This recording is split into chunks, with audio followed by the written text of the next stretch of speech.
Happy Tuesday, guys. Welcome back to another episode of Eat, Train, Prosper. Today, Bryan and myself are going over a little bit of a 7-day update on us, and then we have a training question that is in regards to periodizing your training with periodizing your nutrition. And then we have some general musings and ideas that I have, or thoughts I should really classify them as, that I want to kick over to Bryan, get some of his expert knowledge on, of things that just have been floating around in my head from just being a lot more mentally in with my training lately. So we're going to dig into that. But before we get into this, Bryan, what's going on? Well, another update, and it's good news this time on my vasectomy. I feel much better. So I'm back to training now. I'm super happy about that, and had my very first strength training session yesterday, and it went super well. So if you saw my story yesterday, my goal essentially, based on the conversations that we'd had with the guys at Data Driven Strength, I decided that I was going to do a top single at like an RPE 7 or RPE 8 for both my squat and my deadlift. And then after that, back off sets at like a percentage of the top single. And I surprised myself on both lifts. I couldn't believe it. Like 365 was what I hit on squat. And like even when I was in the peak of training, like as hard as I could for back squat specifically, like I was doing, 5x5 Rippito type stuff. And my top set at 5 was 365, I think. Maybe I got to 375, but whatever it was, like my top 5 was around that range. And I did one and it was hard, but it didn't feel like I couldn't do a few more. So I feel really good about that as a starting point. And then on the deadlift, I pulled 445, which doesn't surprise me as much. I had a little bit of back flexion, but that was mostly a setup issue. So I think that I should be able to progress that one as well going forward. And then followed it up with some sub failure stuff, incline dumbbell bench, incline curls, and lateral raises. And it was a super fun day. Like I really enjoyed it, and just excited that my scrotum feels good after all of that, because I was a little bit worried. First session back pulling heavy weights. So A-okay, everyone's positive down there, and then. Excited for my day off today and training again tomorrow. Like there's something about the 3-day a week, like having a rest day after every single training day, that gets me so excited to train, because by the end of the rest day, I'm like already looking forward to the next session. And that's kind of cool too. I feel like almost like a kid in a candy store again with training, which is cool after all these years to be able to still say that. Yeah, one thing that I wanted to ask, I couldn't remember from your stories, did you have like a day, maybe 4 days ago or something like that, of like kind of greasing the groove and finding your squat like movement pattern and stuff again? Or was this like the first day that you've put a barbell on your back and you just like, you didn't max out, but you're like, I need to I need to establish working maxes? Yeah. So this was mostly the just the first go at it. Before the vasectomy, so it would have been like 3 weeks ago at this point. I did one low bar squat day where I worked up to a 315 single and a 295 double or something like that. So nothing crazy, just to like feel the weight. And that felt really awkward. But I'm really glad I did that, because even though that was 3 weeks ago, I think that practice had a positive effect on today. But mostly I would say that I went into today like as the first day and was extremely surprised by hitting 365. Like that was kind of not where I expected to hit as my top single. So all good things moving forward. And it's not, what's funny? I actually think a couple episodes I made a reference to you about how like I never want to put 405 on my back and have to squat it again, or something along those lines. But after feeling how well 365 moved, like I completely change my opinion on that. And I'm like, I can absolutely handle 405 on my back again after, a few weeks of progressions. So Do you have enough weight in your basement to do that? yeah, dude, I have 400-pound plates. Oh, you have 4 100-pound plates. Yeah, Oh, I yeah. forgot, from loading the squat hack press thing. Yeah, Gotcha, exactly. gotcha. And then Okay. I have a bunch of 45s and 35s and all that too. So, Perfect. so yeah, I mean, So you I have deadlifted plenty. 445 yesterday as well, and so I used, I I didn't use both the hundreds. So if I used both the hundreds and the bar, that would have been 445, which would actually be kind of a cool look. But I didn't load it that way. I loaded it with 100 on each side. Yeah, that's fantastic. I'm super excited for you to see things move so well so quickly. Mm-hmm. It kind of gives me a little bit of hope for myself when I do transition. Yeah, and it's on the tail of a conversation I had with Anders on his podcast too, on Barbell Shrugged about this, and he was like giving me a hard time and busting my balls about, why you just keep doing these like back supported movements. Like, why don't you do like a real movement that builds real strength? And and like he literally was. This was our conversation on the podcast. And I was like, well, I think that the hack squat does build real strength, but I guess we'll see. Like the proof is in the pudding, and we'll see when I start squatting again. So as soon as I hit that 365 single with like super fast concentric speed, I like sent that to him, and I was like, hey, how's that for real strength? He liked it. Yeah, that's super cool. Anything else with you in the last week? No, I think that's pretty much it. How about you?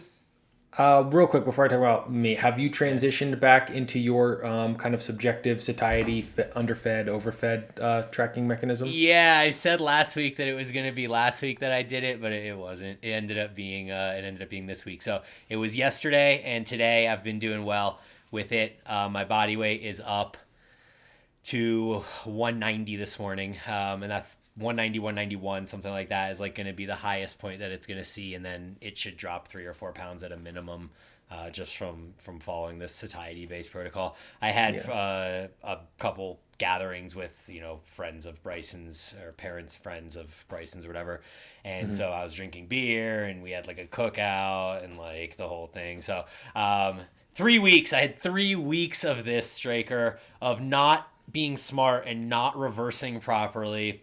And so I went from a body weight that was like 8 pounds below you, and now we're basically at the same body weight again. So, yay, awesome. Yeah. With me, I mean, not much. We had friends in town, and ironically, the weather here was awful, like the worst weather since we've been here in Salt Lake City this past weekend, and it just like dumped rain. But we made the best of it. We went hiking like the night they got in, and that was pretty cool. The next day, we went hiking in like literally a torrential downpour, and we all quickly realized that waterproof doesn't really mean waterproof all of the time. So I had this jacket. I'm like, oh, it's waterproof. Like, it's perfect. And it was great for like the first 60%. And then I'm like, man, I'm feeling like kind of, maybe, am I sweating? And then I like check, and like my whole neck is like drenched. And yeah, by the time we got back to the car, like we were soaked through like completely. But I mean, it was fun to get out and just like go play, go hiking and stuff like that. But it was interesting how quickly like weather can change in these places. It was, I made the joke like so it would be 2 weekends ago now, we went hiking. I literally had to take my shirt off because it was so hot. It was like the mid 80s and I was dying because I had a long sleeve shirt on.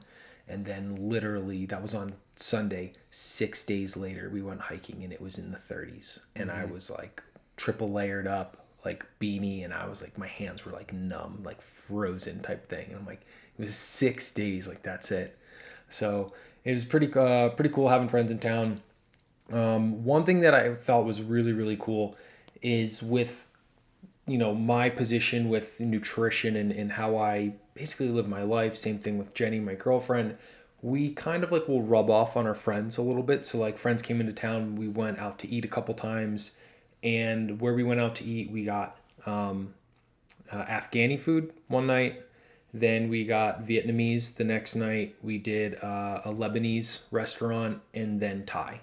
So like we always do like foreign type foods where, I mean, I love them. Like I'm going to take that over like a burger, fries, like, pizza, like 10 out of 10 times. And it's just been cool to be able to influence like our friends with lifestyle and stuff like that. And then it just turned into like eating shit food and, trashing your body type of thing when you get together. So we like went hiking literally every single day they were here.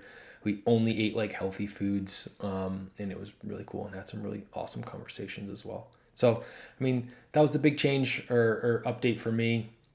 And then kind of my training, as I briefly alluded to on last week's episode, maybe like 3 weeks ago, I started putting my phone in airplane mode, not airplane mode, focus mode, so I could still listen to like music. when I'm training, and then like no email, text, Instagram, like nothing. So then like on my like 2 minute rest periods, I'm like literally just thinking, you know, and it produced a handful of thoughts that I wanted to bring up that really turned into today's episode. So if you don't have anything else to update, I will kind of kick us off with this one. Yep, for sure. Cool. So it kind of first started with I recently wrote a new training block for one of my clients this past week, and when I was Googling some things, right, I wanted to make it a double dynamic progression that we would use, and I just Googled it, and first Google entry evolved training systems, like a blog article you wrote specifically on double dynamic progression. So I wanted to just kind of talk a little bit more about it because I still don't think it's something that like a lot of people understand. And for me personally, like I think I'm going to really shift heavily to this kind of paradigm, like for the majority of things. And kind of what I wanted to ask you or kind of kick off to you is like why would it be like why would we want to use this, right, this DDP progression style to like stay within a target rep range, right? Let's say our target rep range for example is 8 to 10, instead of just like using the same weight and maybe on set 1 I get 9, set 2 I get 8, and then set 3 I drop off hard, which is common, and I get like 5. Like why would a DDP be a more appropriate approach to that? I actually don't really think that it is. I just think it's Okay. one way to do things. I really like the rep drop off approach too. I think the goal of any of these programs, or like I guess the reason why Bryan Miner even came up with the whole dynamic double progression model, was simply to fit the idea of letting progression meet you instead of trying to force progression. And that can happen with either of those rep approaches. Like it's really about which way allows you to be more diligent in your execution of it, so that you don't find yourself trying to chase improvement on the bar, and understanding that our preparedness is not the same week to week. Like if we bench press 225 times 10 one week, we might not be as prepared via, lack of sleep, stress, nutrition, a number of different variables when we come in the next week. But to try and sit there and arbitrarily force 225 by 11, or to try and put 230 on the bar and see what happens just because you did 225 by 10 last week, that doesn't really allow you to meet your readiness where it is. And so the dynamic double progression is just a way in which it kind of puts into play the option that, hey, it's okay if you don't hit the reps that you're going for. You lower the weight, you stay in the rep range, and you meet your target RIR for that day. So I think that for that way, like if you look at dynamic double progression as something that was created for that purpose, that's great. I think it works really well. You can do the same thing with the rep drop off approach. I think with the rep drop off approach is that it's not as inherent that like, hey, it's okay if you don't necessarily match or beat your performance from last week. Whereas it's almost like intuitive within the dynamic double progression model that it is okay, and that maybe the next week that means you come back and meeting it where it is. You hit the top of the rep range, and then it's assessing where you feel you are on a session to session basis, and then meeting your RIR and letting load and reps kind of dictate based on that. Gotcha. That was a really good explanation. So something that I guess like with all things, right? It's the context is open for individual variability. For me, I've really enjoyed this because sometimes I'll find that like with the rep drop off approach, I will drop off to like a rep range that I don't really want to be into for like maybe like 5 reps, right? Or like that may not be best for like hypertrophy, or not even like best for hypertrophy, but there's that like threshold generally around that like 5 maybe 6 rep range where it's just like super heavy, right? And you've kind of, and this is what I find I do, I may like kind of compromise things just because it's so heavy and I'm just trying to move it, versus like if in that 8 rep range, 8 to 9, it's more, I don't want to say like focus, but it's more, it feels better, it feels like I'm pressing with my like actual target musculature that I want to use, as opposed to like, fuck, this is so heavy, I just have to get it up type of thing. You know what I Yeah, mean? yeah, yeah. No, absolutely. I And 100% know what you mean. it's been really, really good for me, especially because I have a high drop off rate. Some people's might be a little bit closer, but like, let's say we're doing like, what example do we want to use? Like just a dumbbell bench press, right?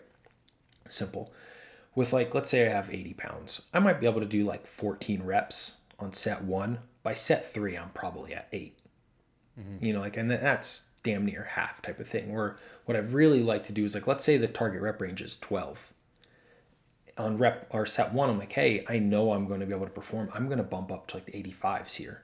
And then I might drop to like the 80s, and then I might drop to the 75s, but I can still like the subjective perception of that, RIR is like consistent across each rep, or sorry, set, because like as fatigue accumulates, you're, modulating load to kind of produce that similar subjective like perception of how the rep feels. Does that make sense?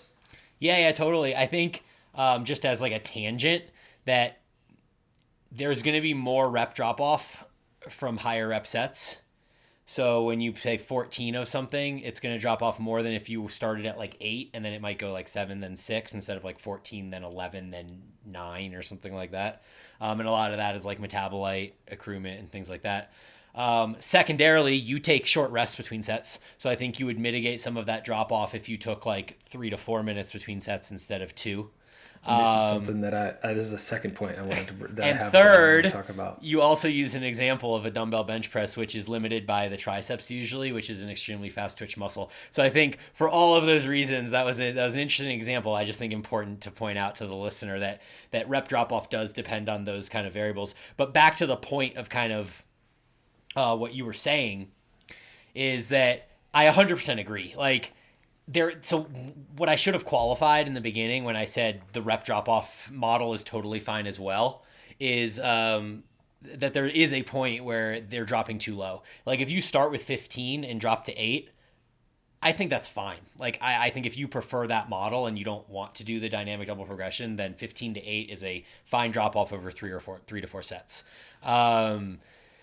When you starting at like 12 and end up at 4 or something like that, or start at 10 and end up at 3 or 4 or whatever it is, like if you end up dropping below, I would say 6, like 5 or 6, probably 6. If you're below 6 reps, you're probably not in the hypertrophy zone, and you're probably at that point where you almost need to add an extra set because the hypertrophy stimulus from that set is probably lower than it would be at like 7 or 8 reps. So those are all kind of things to keep in mind. But to your point, the example I was thinking of when you were talking about like, you're doing 5 or 6 reps and it's different feeling than when you're doing like 10 reps. It's like me on the pendulum squat every time. Like That was when literally I fail, my exact. That was my. What created this thing was me on the pendulum squat, like to a T. Yeah, so literally it's like you do 5 reps and you feel like your failure is because your body is about to like just collapse and break in half. So you trying to get up is like some combination of your adductors, your quads, your glutes, you're moving your chest forward a little bit, like you're just bracing in all these different ways, and there's all these like contributions of musculature. But when you do a 10 rep set of pendulum, it's like literally your quads are the thing that fails you. And so I 100% relate to that example. And I feel like if you're going to use the lower side of the rep ranges, it would almost make more sense to me to do more sets further from failure, like the data-driven approach, because then you're doing your pendulum squat and you're doing like a set of 5, but you're using like a 8 or 10 RM weight with it. So that last rep of 5 that you do is a very stimulative rep to your quads, and you're not contributing from all the other musculature. So I think that that's one approach, but the dynamic double progression is great because it kind of ensures that you stimulate the muscle you're trying to stimulate. And like you were saying, if you go from the 85s to the 80s to the 75s or whatever, so that you're continuing to stay in the rep range and continue to get what would be effective reps from every rep that you do, versus, you get to a point where you're using the 85 still, but you're trying to grind out reps, and then your front delts are contributing, your elbows popping out, and just your leverages change as you try to compensate. Last question I have there. Another reason I really like it is there are more. So let's be clear here, right? When you're talking about rep ranges and stuff like that, when you decide to increase your load is kind of subjective. Something that I have personally struggled with, except with the drop off methodology, is like when is appropriate to increase load. Like let's say that rep range is 10 to 12. My first set, I can get 14 on. My second set, I get maybe 11. And then set three, I get like 7. And I'm like, well, set one's way over. Set two's right in the middle. Set three's way under. And I'm like, when should I go up type of thing. So that one has always been kind of tricky for me. And I think what I've kind of ended up doing in the past is sticking with a weight way too long because I'm just undecided, and then I'll end up like, I remember the example that comes to mind is like the hammer strength like ISO chest press machine, right? I would be like, okay, my rep range is like 10 to 12. I would end up doing like 16 because the first set I can always progress because I'm fresh, etc. That third set is still would come up at like 9 or something like that, and I'm under the rep range. So that's kind of I guess in with personally, or what would you suggest like a client would do in this particular kind of scenario? So I actually program most people with the rep drop off approach because I think it's just simpler to explain to general pop. It is.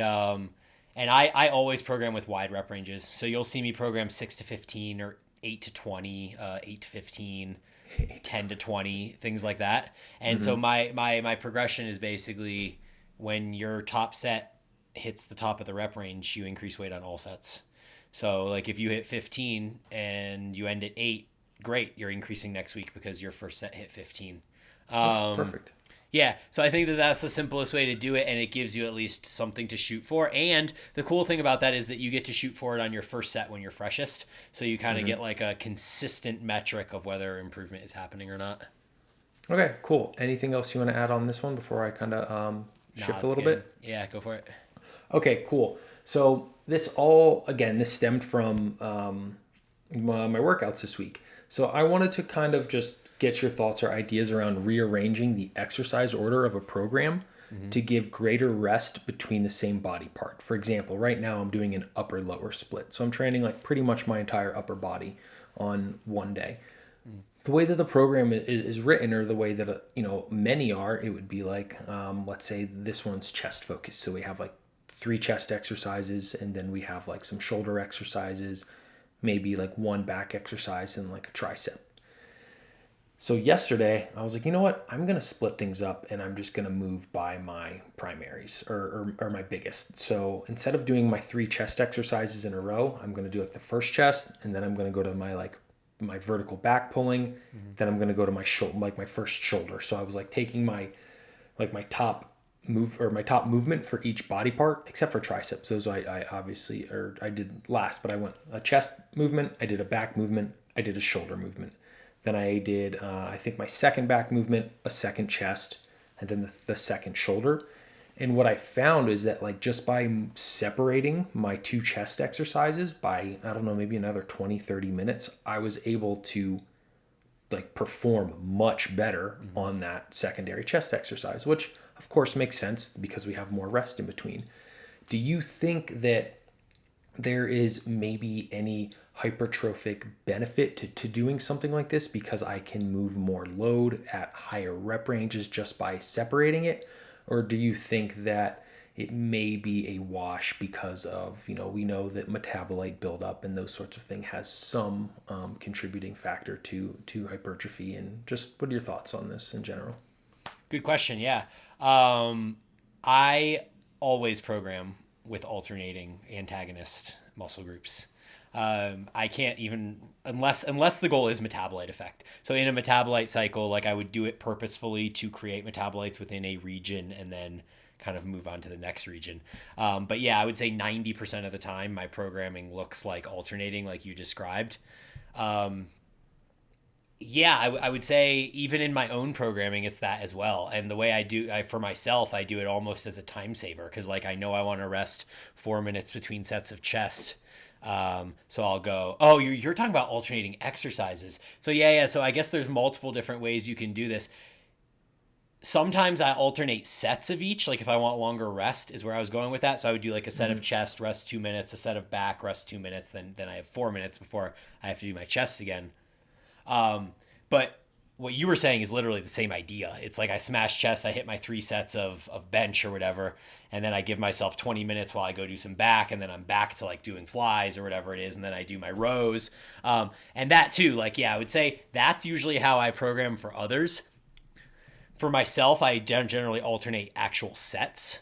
And the reason I don't program that in other programs usually is because I don't know what people's setups are and if they're able to necessarily move freely from machine to machine or occupy 2 different pieces of equipment at the same time. But I do Understood. think that even alternating sets back and forth is a great approach. But for your example, like, yeah, that works too. I honestly think whatever allows you to lift the most weight without unnecessarily extending your session makes the most sense. So 100% yes. I think there's a couple areas that you would want to be cautious with, right? So you putting delts before chest is kind of in that gray area of what I would say would be okay or not. Because I think putting a pulling movement after a chest and then going back to chest is fine because they directly oppose each other. Putting a lateral delt movement in there is going to have some impact, I would think, on stability in from the shoulders in your next pressing exercise. So generally, if it's an upper body program for me, it will go like push, pull, and then it will go into shoulders and arms stuff. And then obviously you have the same issues where you would never want to program like a biceps or a triceps before doing a back or a chest movement, unless you were specifically in like an arm specialization cycle or a couple other extenuating circumstances. Yeah, I kind of split it up based on. I mean, I wish I could remember the research, but I think there's been a couple recurring studies that have come out that like what you prioritize earliest in the Yes. training session is going to get like the best stimulus. And for me, like my chest just grows. I mean, for Right. years I pretty much neglected it, and it's still one of my best body parts. So I was like, Yeah. shoulders are my priority. Like I will do. I did my first chest exercise because it's just been fun progressing, like the low incline dumbbell bench. So I'm like, that's like Yeah. my strength type one. I'm gonna obviously put that first. But then I did like my horizontal or my like lateral delt and vertical pressing before I went back to finish the rest of my chest because like Cool. I'm okay with my chest stuff dropping off. I because shoulders are my priority over Right. that. But yeah, I would 100% agree. If your chest is your priority, doing your shoulders before that, they're going to fatigue. Fatigue is your Yeah. pressing for sure. You may even want to just put shoulders first, like in general, like just put it before everything. Yeah, I mean, I should, but then obviously that dumbbell chest press will drop off, and I had a goal. I was like, I Yeah. want to see if I can hit like the 110s or the Right. 115s. Right. You have goals. Yeah. Yeah, yeah. So I know that would directly impact that. Yeah. Strength goals over aesthetic goals for sure. Yeah. So I mean, okay, Yeah. that was really really cool. It's something that I mean, I think it was like a big eye opening thing. I was like, and that's another reason why like tracking your metrics like week to week is so important because it was on that secondary chest exercise. I was like, okay, like I'm gonna add 5 pounds because I'm splitting it up, and I like smashed through it, and I was like, oh Yeah. wow, and then I added like another 5, and I was still able to Right. like match reps from last week. Yeah. I'm like, that's pretty substantial for a 1 week change just by moving it like Yeah. 20 minutes back in my exercise I order know. that I could perform an extra 10 pounds for the same amount of reps.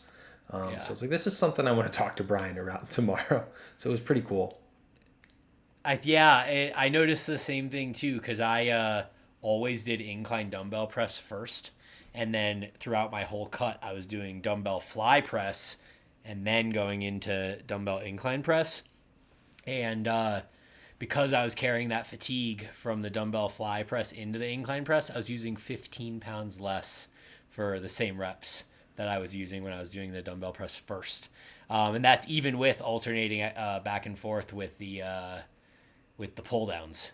So I think that, that speaks to your point that an extra 10 minutes of rest on top of that makes a huge difference.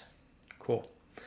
Okay, so I have one more thing I wanted to talk, kick over you Yep. that man, I'm telling you guys, when I started focusing on my workouts, right, with that airplane mode thing, like the thoughts and stuff I've been kicking up have just been fantastic. So another, just purely kind of conjecture. I'm really just looking to get your thoughts around it, Brian. Yep. So since like progressing hypertrophy, right, is somewhat different from progressing strength, in that like hypertrophy, you can't like force feed hypertrophy, right? You provided a stimulus, your body adapts type of thing, and then you kind of repeat that cycle. Would you think that possibly progressing on purpose slightly slower rather than faster might extend your window of progression opportunity, while because you can mitigate the amount of fatigue accumulating? So the example I'm kind of thinking of is like, let's say I just tried to increase like 10 pounds per week, right? I'm going to, by in doing so, increase my rate of fatigue because it's more load, more, central, more CNS load type of thing. Instead of that, what happens if I were to maybe not necessarily, I wrote down micro loading here, but maybe just a 2.5 pound increases instead. So I cut that in half. Do we think that that 5 pound increase would provide equal amount of hypertrophic benefit that would match the rate of fatigue accumulation? Or do we think that potentially maybe I'm using the word term microloading, but can still provide sufficient stimulus to produce hypertrophy while mitigating the rate of fatigue accumulation, and that maybe we can extend a training block from like 5 to 6 weeks to maybe 8 to 9 because fatigue is accumulating at a slower rate? Yeah, it's a like total area under the curve, right? So if you adding 10 pounds to a lift puts you into a space where you're now doing a 0 RIR lift, and by microloading you're able to still progress but maintain 1 to 2 RIR or whatever, then yes, I think over the long term that compounds and you are able to extend your cycle. But if you are microloading and you're still going to 0 RIR, it doesn't matter whether it's 10 pounds heavier or 10 pounds lighter or 9 pounds lighter or whatever it is. It's still that same impact on the body. So I don't know that that necessarily would increase the span of the cycle, right? I still think this almost like is super related to the dynamic double progression conversation we had earlier, because ultimately, like, the pinnacle of progression is to not try to progress. It's just to lift weights and go through life, and one day you look up and you're like, fuck, that's really easy now. I don't think that's hard enough. I need to add weight. Like, that's kind of the thinking about it, right? But I suck at this. I'm the worst. The amount of times that I actually did an experiment last year, and I didn't record my lifts for like a month or a month and a half. And I was just like, I'm going to do this method where I just like feel for the day whatever I should hit.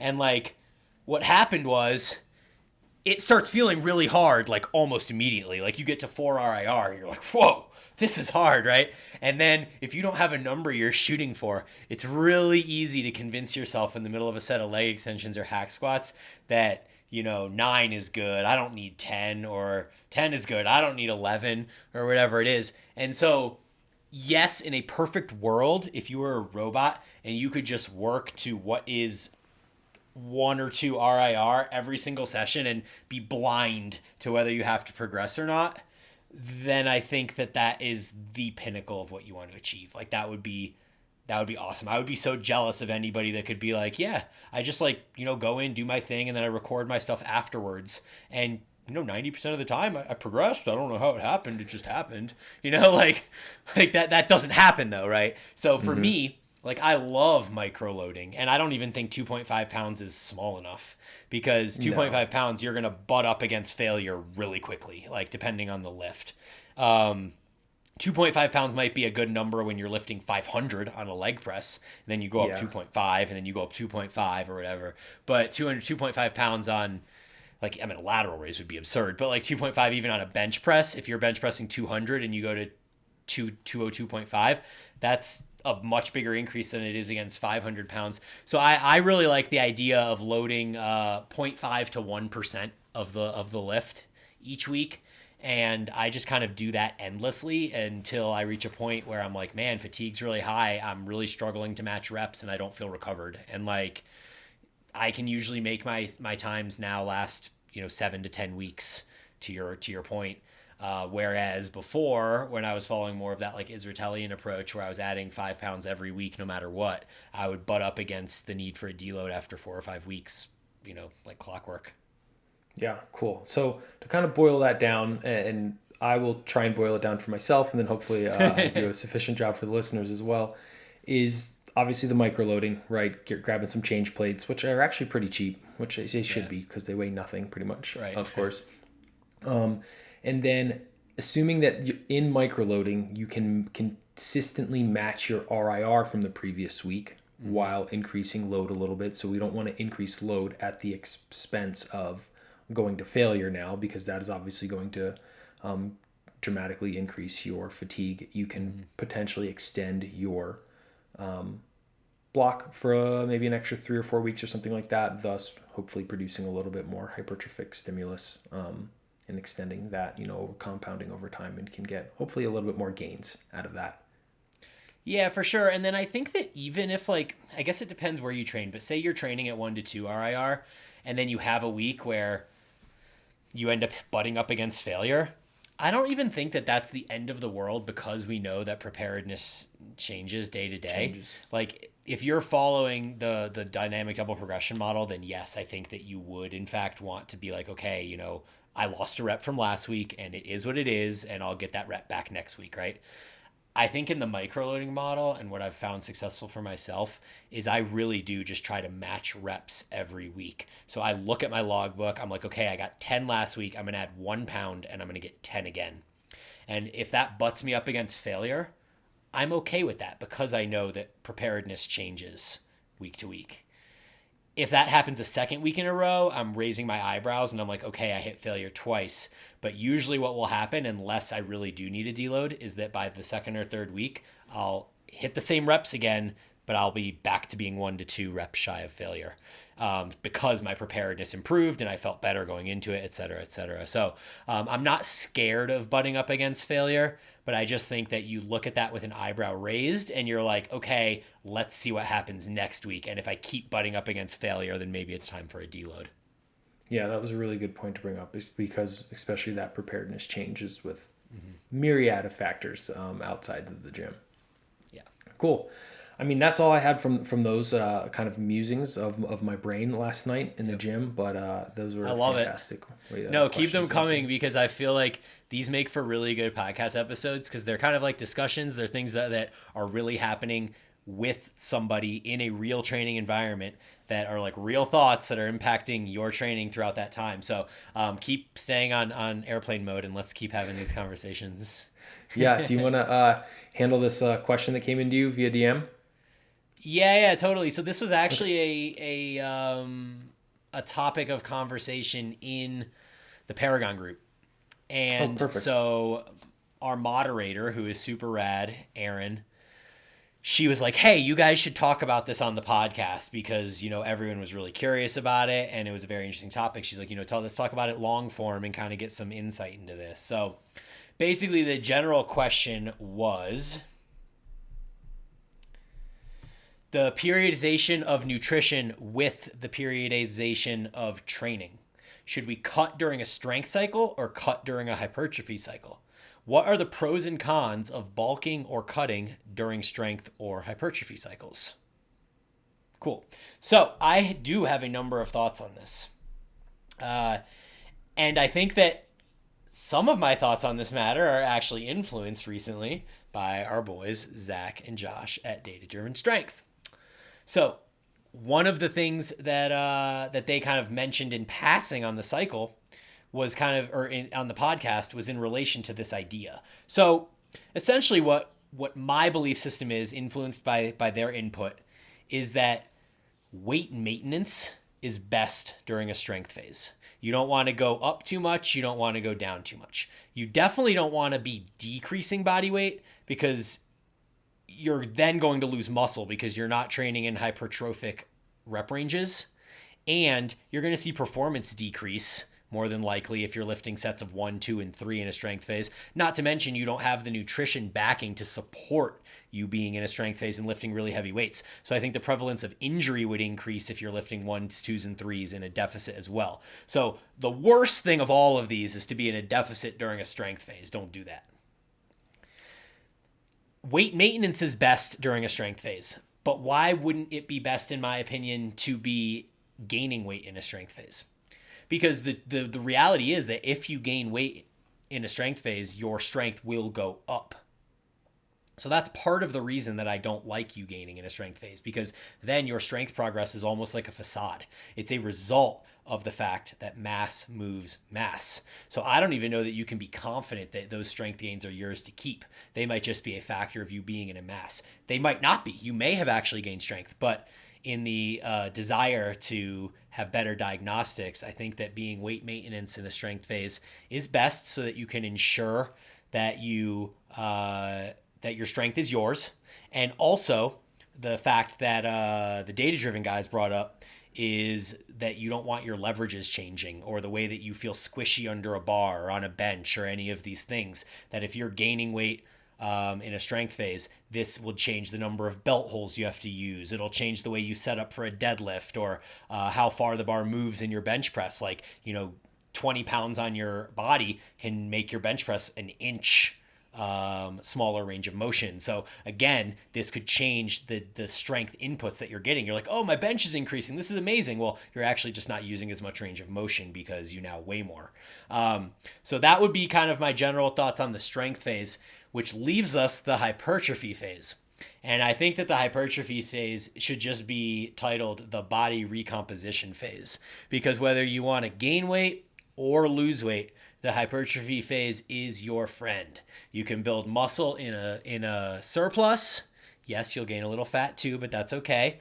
And you will have a better opportunity to retain muscle while you diet if you're training in hypertrophy rep ranges and training to build muscle.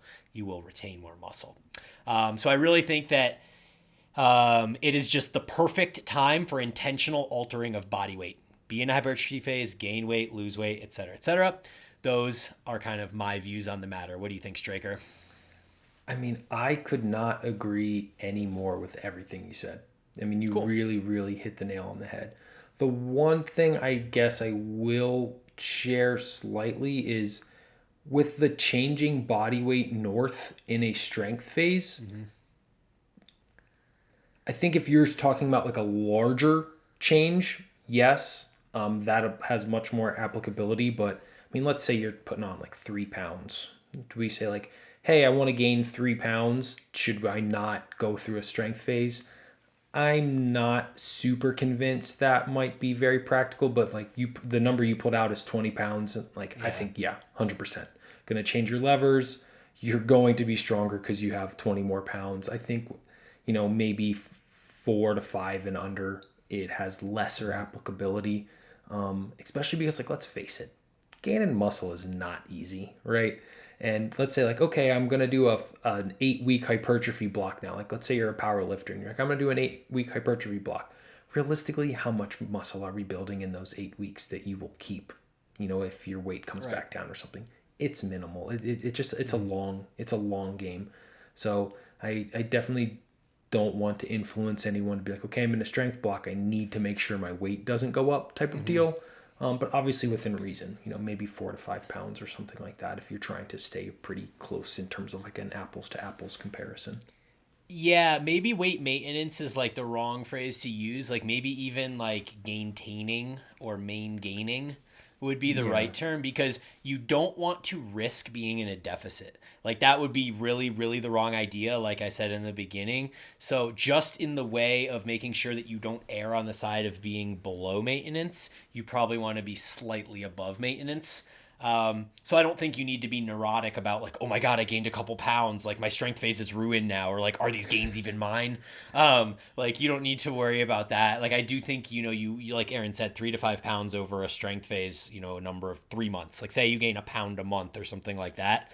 Like perfect. Like that's ideal because you're still within the range of maintenance. But yeah, if you start going on like a bulk and you're like 20 pounds heavier and you're like, my squat's up 50 pounds and my bench is up 50 pounds. This is amazing. Best strength cycle ever. You're like, maybe you just gained 20 pounds of fat and your leverage has changed. And yeah, so I think that you have to take each individual case by case. But if you can be at a slight surplus during a strength phase, that's great. And then for any more drastic increases or decreases in body weight, hang out in the hypertrophy cycles. The last thing I do want to add, with specific relativity to your deficit, like what Bryan said, I'm just echoing it for an additional profoundness, I guess I should say. Running a strength cycle during a calorie deficit, especially if you're trying to lose like a considerable amount of body fat or something like that, the risk of injury is much higher.